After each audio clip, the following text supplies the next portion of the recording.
Hi friends!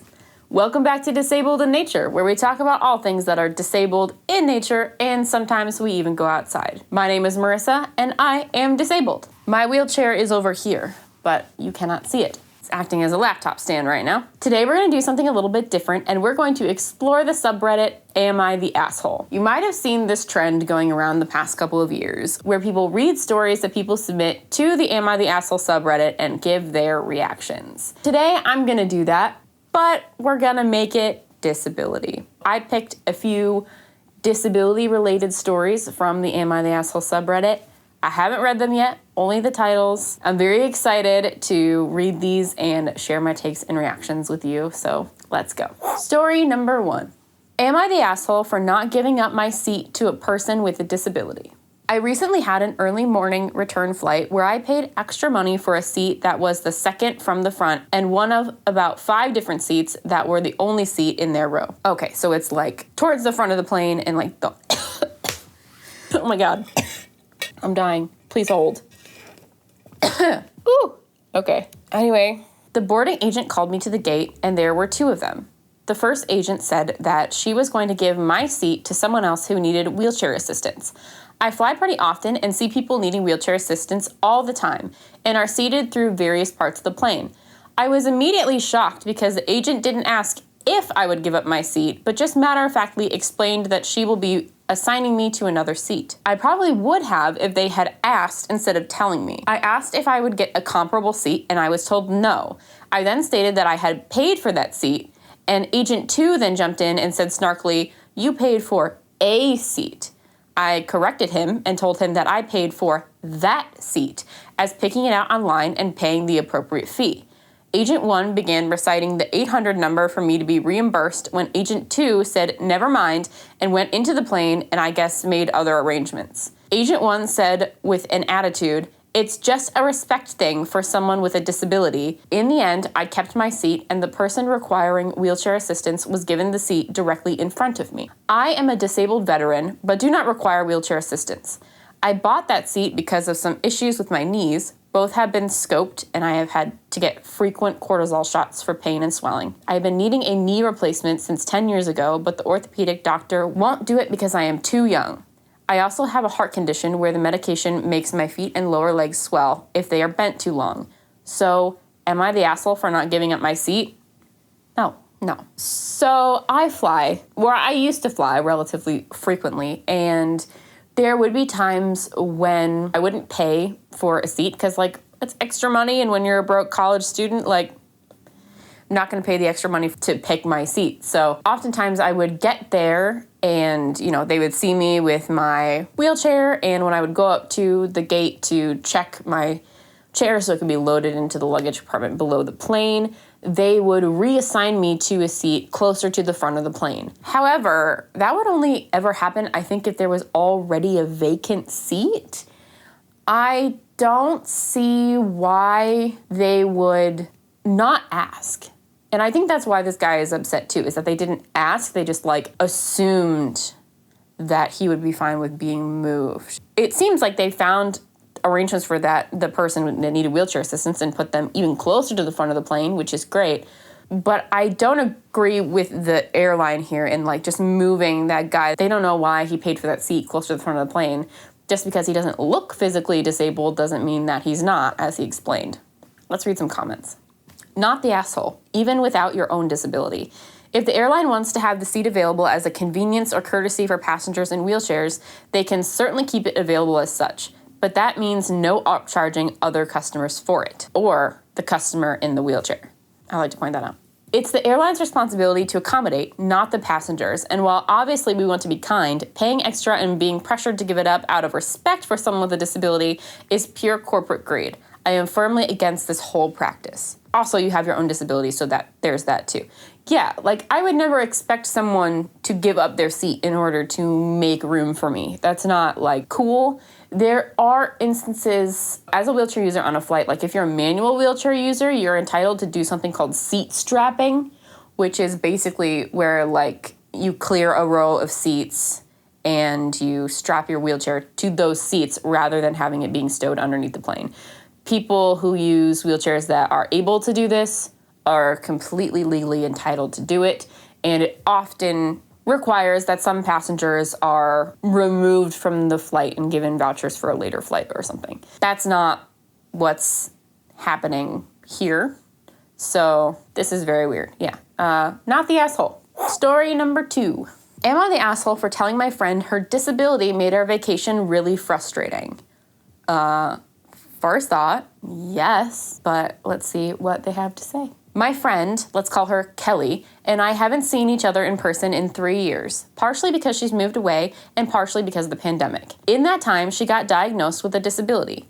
We had always planned to do a vacation when we both turned 25. I specifically asked her if we needed to make any adjustments to our plans in light of her disability, and she said no, she'd be fine. Well, the actual trip sucked. Kelly had very specific food needs, only greasy takeout, nothing cooked, and refused to eat any leftovers, so we had to get new takeout every meal.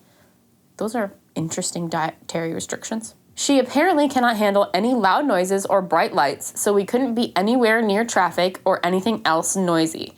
Kelly talked about her disability nonstop and turned all conversations into a discussion of her diagnosis, how it had affected her brother's image of her, her new support group she joined, etc. I could barely get a word in. The worst was the activities. Kelly last minute decided she didn't feel up to doing 90% of what we planned because it was too hot and crowded, even though she knew we'd be going to hot and crowded places. I stayed up late each night, frantically trying to book different activities and basically play tour guide. Since she had meltdowns because she was overstimulated, we had to ditch the Plan B activities I'd worked to plan and just sit in the hotel in quiet darkness. Kelly said I could go off and do some of the stuff by myself. I did, but was frustrated by the general situation. After the trip ended, I was pretty upset. I know Kelly can't help her disability, but she could have been more honest with me about her needs, and it felt like she didn't even try to push through. She immediately said all her preferences were needs, and she cried if I didn't immediately agree to go with whatever she wanted. Kelly reached out to me via text and said she could tell I was distant. I said I still loved her, but the disability and the way she handled it made the trip frustrating. She got really upset, and now I feel bad. Reddit, am I the asshole for saying that? I think no. No, not the asshole. That sounds really frustrating. And it seems like you're not frustrated with your friend's disability per se, but rather frustrated that she could have foreseen the accommodations that she might need and the issues that might come about based on the activities you had planned for your trip that would conflict with her new diagnosis. And she didn't tell you or give you a heads up. And then you went through all this planning to try to make it better, to salvage the trip. And, you still couldn't do those things either. So I imagine how that would be really frustrating. I would definitely refrain from saying that it was her disability that caused the issues on the trip, because that's not necessarily true. Had you planned the trip around her needs, there wouldn't have been an issue. And you might have had a great time. But since she wasn't able to communicate her needs well, or at all, it seems to you, before planning the trip, that was really the issue here, was the lack of communication and lack of planning on her part to accommodate her own disability. You said that this was a new diagnosis, so I could see where your friend is coming from. What do we call her? Kelly? I could see where Kelly is coming from. It's a new diagnosis, especially if this was like a rapid onset of whatever condition this is that she was diagnosed with. Wanting to live in denial of that change in your life, all change is scary, but especially when it comes to disability and losing abilities and having to craft your life around specific needs and accommodations can be a difficult process, and it can be a grieving journey. And like all grieving journeys, it can include denial. And it sounds like your friend is experiencing quite a bit of denial with her disability and just trying to cope with it in a lot of unhealthy ways for your relationship. No, I don't think you were the asshole for being upfront about your feelings. I think you shouldn't pin the feelings on the disability, but rather on her behavior in response to the disability. I think that your friend can probably benefit from some therapy, like everybody can. I think everybody should go to therapy. You watching, go to therapy. Let's read some comments. Not the asshole. The issue was not her disability per se, but her not being open about it and the limitations it required, up to and including potentially canceling the trip. It seems she wanted companionship but could not muster the, OP, can we cancel the trip and you come visit me instead? Not the asshole. If you're offered to make accommodations ahead of time and she said the plan was fine, she's an adult and can advocate for herself. Sometimes, especially if you weren't taught those skills and you're new to disability and your diagnosis, advocating for yourself can be really, really hard. Especially, if you're in denial and you have a lot of internalized ableism going on. We've all been there. But yeah, I agree. Yeah, okay. Moving along. Story number 3. Am I the asshole for asking my coworker to prove her disability? Probably. My 25 female coworker, 21 female, and I work together at a sports retail store. It's a pretty big store and an active job. We walk around the store constantly to check in with shopping customers, bring out product, which is pretty heavy, and lift and stack boxes in the back. One of my other coworkers is disabled. She walks with a cane, which she says is to help the arthritis in her right leg. I was pretty skeptical of a 20-something having arthritis, and she tends to medicalize everything. She can't have alcohol because she has gut issues that make it painful. She says she has to ask people to repeat things all the time because she has auditory processing disorder.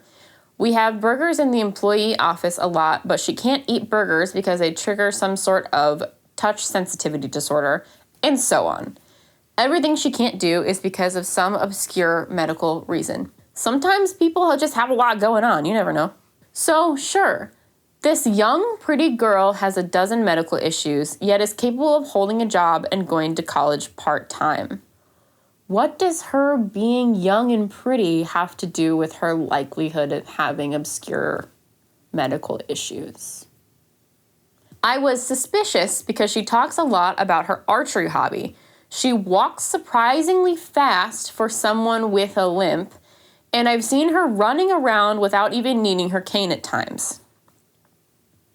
So I asked her about her disability out of curiosity. She opened up about it, like about surgery and talking about all sorts of disability culture. She decorates her cane with cripple punk stickers. That's incredible. I asked her how well she could move without her cane, but she said she needs it to get around without her bad leg hurting. So I asked how she manages that at home, but apparently she doesn't need it there. So at this point, I was pretty suspicious and asked if she would mind walking around the store for the rest of the day without it, that maybe the cane was slowing her down.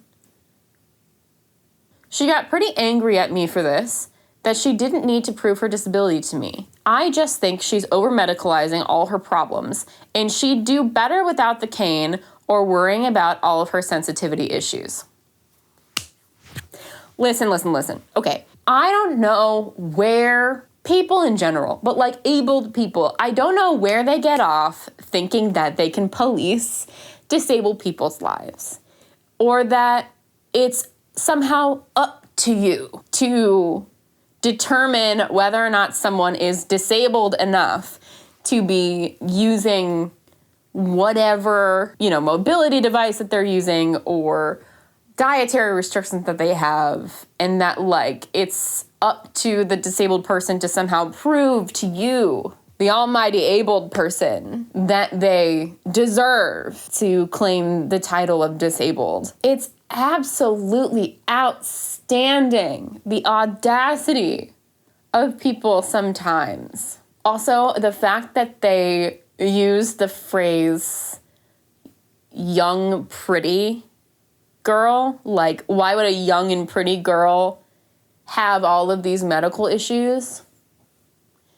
Take it from me, disability and health issues do not discriminate on age or gender or looks or anything, okay? You don't need to be old or ugly to have a disability or multiple disabilities. Asking someone, your coworker, it's not your business. Why do you think that's your business? I just think she'd do better without the cane or worrying about all of her sensitivity needs. You think she would do better? Who cares what you think? Literally, who cares? Who cares? Leave disabled people alone. It is a very othering and isolating thing in society to use a mobility device and have a like visible physical disability, 99.5% of people are not faking. And I'm sure there are the outliers out there that fake things to get attention or whatever, but it's not anywhere close to a rule or a majority or something you should be worrying about. And even if that person is faking, how does that affect your life? Tell me. Tell me how that impacts you. It doesn't. Leave disabled people alone. Let's look at some comments. I was pretty suspicious. Like you're the disability police. Get out of here. Top comment, you are the asshole. Even people who are young and pretty can be disabled, and not every disability is visible. You are the asshole, OP. Sweet mother of God, you are the asshole. I like this person. There's too many swear words in this comment. I can't read it. Educate yourself, and better yet, apologize to her. Ugh, it's something like Michael Scott would do. You are the asshole. Young people can have disabilities. Young people can have a lot of disabilities. Young people can have a lot of disabilities, any number of which might not be clearly visible. Young people can have a lot of disabilities, any number of which might not be clearly visible or entirely constant over time or across all situations. Yes. So again, this thing about where she said she's seen her coworker running around the store without her cane, there are conditions that might flare up and that are, kind of relapsing and remitting type situations. There are a lot of people that need a wheelchair in some contexts or when they're having bad days and don't need a wheelchair in other contexts or when they're not having bad days. When I started using a wheelchair, I only needed it for long distances. And so in my house, I would still walk around and stuff. So ambulatory wheelchair users exist. People who use canes might not always need them. It's none of your business. Need we say more? I don't think so. Shall we do one more? Story number 4. Am I the asshole for not providing my disabled post-surgery friend a place to stay and making her feel like a burden? I, 20 female, have a friend, 21 female, who is disabled and suffers with many medical conditions. In a few weeks, she's having a very important surgery and will need to heal for at least a week before she can travel by train back home. And she asked me if she can stay with me and my housemate, her other good friend, Jane, 23 female. The issue is that Jane is going on holiday and I am going home to visit family, so neither of us will be in. She asked if I can cut my visit short, and I said no because I haven't seen them since Christmas. She pointed out that she can't afford to stay in a hotel for a week while she heals, and she feels abandoned by her friends when she needs them the most, especially since she'll be in tons of pain. I tried explaining my situation to my friend, but she got really upset and called me selfish and prioritizing my own desires over her well-being. I snapped at her and said, "The world doesn't revolve around you. I'm not going to cancel my plans to accommodate you." The argument spiraled and she stopped responding to me and instead messaged my housemate complaining about me and how I won't cut my plans short and crying about how she feels like a burden. My housemate is being neutral, but has ultimately said that a surgery/recovery is more important and that I shouldn't have snapped. Am I truly the asshole for reacting this way, or is it understandable that I have my own commitments and limitations? This is a tricky situation. No, I don't think you're the asshole. Do I think you could have handled this one better? Yeah, probably. But I think your friend also could have handled it better as well. I don't know. Does it say when this surgery is? In a few weeks, she's having an important surgery. So, I don't know how much notice she had for this surgery, but finding a place to stay is probably one of the first things she should have done. And if you'd already made plans, yeah, that's tough. I'm going to say not the asshole. Is this what I would have done? Probably not. Well, I don't know. I want to say probably not. I want to say that I would have, seen that my friend was in this vulnerable, difficult situation and that I would have done what I can to be there for them. But that is not to say that this person is wrong for not doing that. It's not like this friend is just saying, no, I don't want you, which, no is a full sentence and you can be upset about that. But they're saying, no, I have plans, I'm going to be out of town. No, I can't do that. If I was in the situation, if I were the friend getting the surgery, I think you'd just have to figure something else out because you can't ask people to give up their lives and change important plans because of something that you have going on. It's great if they can, but yeah, I don't think you can expect that. So I'm definitely going with not the asshole. Let's check the comments. A lot of people are mad at the roommate, Jane, the other roommate, for not canceling her holiday plans and offering to stay with the friend, but rather making OP feel bad about not changing her plans. Yeah, someone says, your friend is a burden because she puts herself before others and puts figuring out her problems on others as well. Yeah, I guess that's what I'm trying to say, is that this post-surgery situation is not, putting solving her problems onto other people is not cool. You know, it's the friend that's having the surgery's problem, and it's not your problem. So she needs to figure it out. You know what I mean? Gosh, that's a hard one. That's a hard one, but not the asshole. Okay, well, that was our first foray into the Am I the Asshole subreddit. Did you agree with my takes? Did you disagree? How many assholes did you find? Let me know down in the comments below. And if you liked this type of video, give it a thumbs up. And that'll let me know to maybe do some more of this type of content in the future. I had a lot of fun doing this. I always enjoy judging people and their ableism. Yeah, this was a lot of fun. Until next time, be well. Don't forget to get outside. And I will see you next time. Bye.